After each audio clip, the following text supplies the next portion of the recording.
a todos, estamos nuevamente aquí en la FIL Guadalajara y esta vez estoy aquí con Pedro J. Fernández, que nos va a hablar un poquito de su libro Yo Díaz, por si no lo conocen. Pedro, a ver, yo te sigo desde hace como unos 5 años, en Twitter. Cuando no eras tan twitstar. Ya me sentí viejo. Dime, ¿cómo fue que empezaste esta onda de, empezaste primero con tu cuenta de Twitter de Porfirio? Ajá. A mí la neta es que siempre me gustó porque me gustaba mucho como los datos que dabas y cosas así. Pero ¿por qué es que surge como toda esta onda? Pues yo creo que de esta onda que traemos todos en algún momento de la vida de cuestionar la historia, sobre todo nuestra historia de bronce, que es bien cuestionable. Y de ahí pasar a quiero saber qué pasó en realidad y empezar por el siglo XIX y encontrarme Porfirio Díaz todo el tiempo. Y dije, pero este no es el señor que me dijeron que era malo, malísimo. Ajá. Y entonces empecé a descubrir a un Porfirio que era muy humano y así me adentré a su vida. Y se volvió, yo creo que es una vida apasionante y me atrapó. ¿Y cómo es que llegas a la onda del libro? O sea, tú dijiste, pues ya tengo aquí todo, voy a escribir un libro.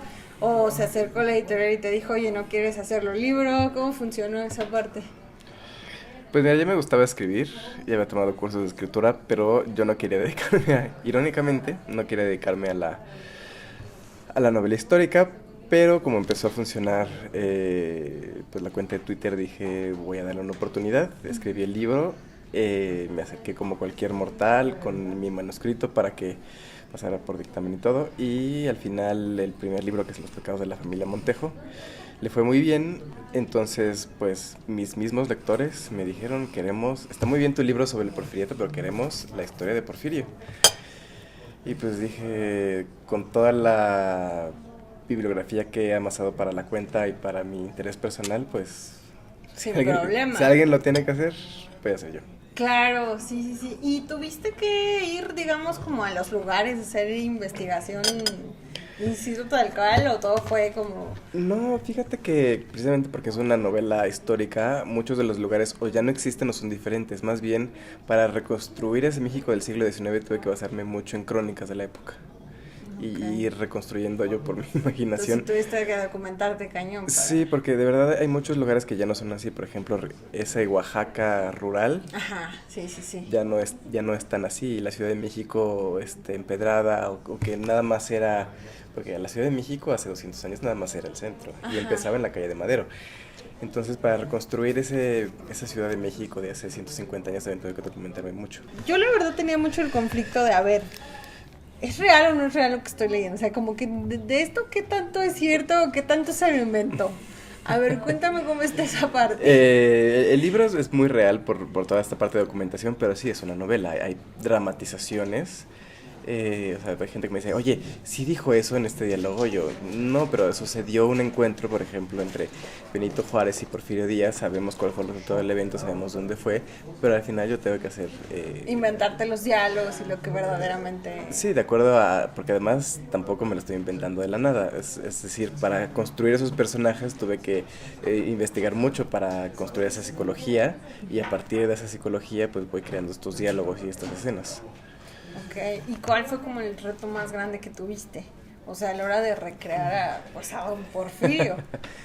Precisamente su evolución psicológica, porque estamos tan acostumbrados a verlo como un militar así bien, muy fuerte, vestido de general de división, con muchas medallas, y se nos olvida que fue un niño en Oaxaca.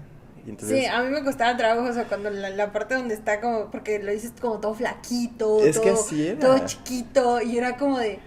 En la primera foto es un hombre muy escuálido, o sea, pasa de ser ese niño pues de clase baja en Oaxaca a ser el presidente, y toda esa parte no solamente es un cambio físico, hay una evolución psicológica de ese niño a seminarista, a abogado, a militar, a benemérito de la patria, al que se convierte en presidente, y luego se convierte en el villano y luego llega al exilio. O sea, todo eso lleva un proceso psicológico que pues son diferentes Porfirios y todos estuvieron investigados en su época. Uh-huh. Por eso se ve como ese crecimiento y cambio de una persona a otra. Sí, porque además lo que yo quería era humanizar a Porfirio y parte de esa humanidad que nosotros tenemos es, pues sí, vas madurando, vas aprendiendo cosas, vas cambiando de opinión y justo eso es lo que tiene que reflejar el Porfirio del libro. Okay. ¿Y cómo te has sentido, digamos, a raíz de que ya tienes tu libro publicado? ¿Cómo te has sentido con el recibimiento de la gente? Me ha sorprendido, me ha sorprendido mucho porque ha sido un buen recibimiento. Le gusta a los lectores en las plataformas digitales, tiene muy buenos comentarios. Uh-huh. Y curiosamente, pues sí, yo creo que logré alcanzar un público que yo no tenía en mente, porque yo dije, pues es para gente de mi edad, mis 30.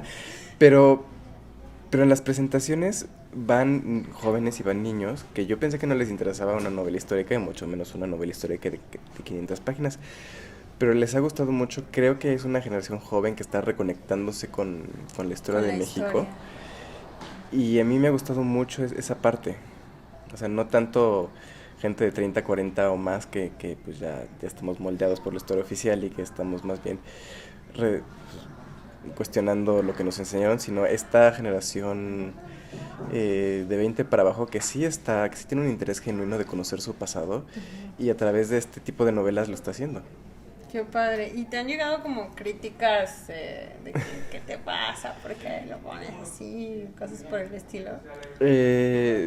Sí me han llegado críticas porque yo lo cuento de una forma muy humana, o sea, trato de encontrar el punto medio y entonces pues los que están muy a su favor me dicen, no, es que para qué cuentas esto malo que hizo, porque estás dañando su imagen, o la otra parte es que como es un villano sin redención no puedes contar lo bueno, o sea, más por ese lado.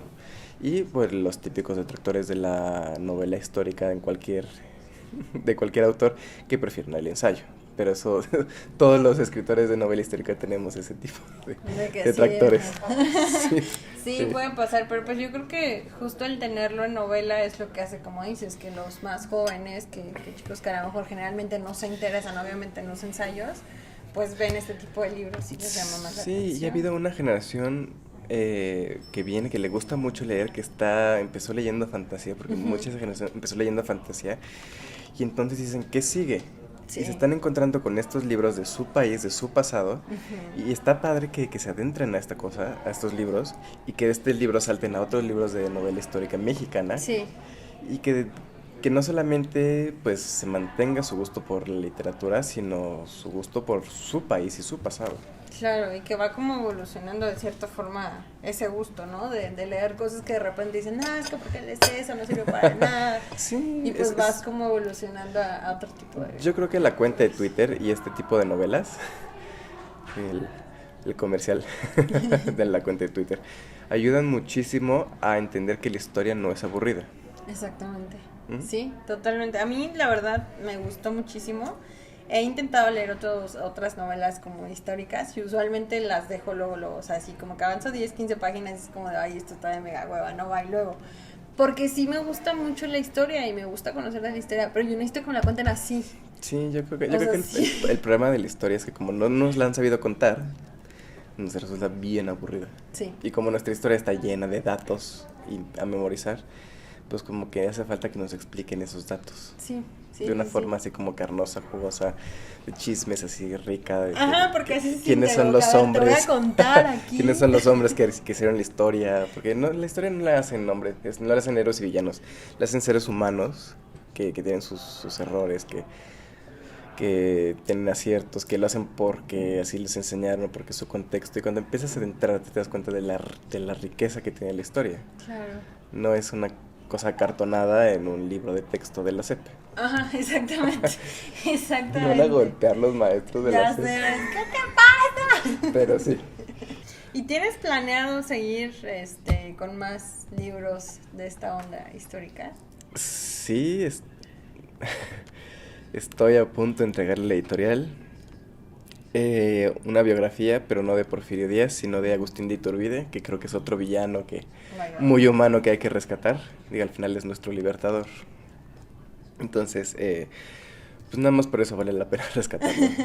Eso y tiene muchas razones que ya leerán el libro cuando salga. Muy bien, ¿y tienes ya un aproximado en un año? No se sabe. En unos meses. El próximo año, la primera mitad del próximo año. Muy bien, me parece perfecto. Eso fue todo por este video. Muchísimas gracias, Pedro, por acompañarnos. Y pues por ahí vamos a tener un pequeño sorteo. Luego les paso todos los datos para que lo chequen. Nos vemos.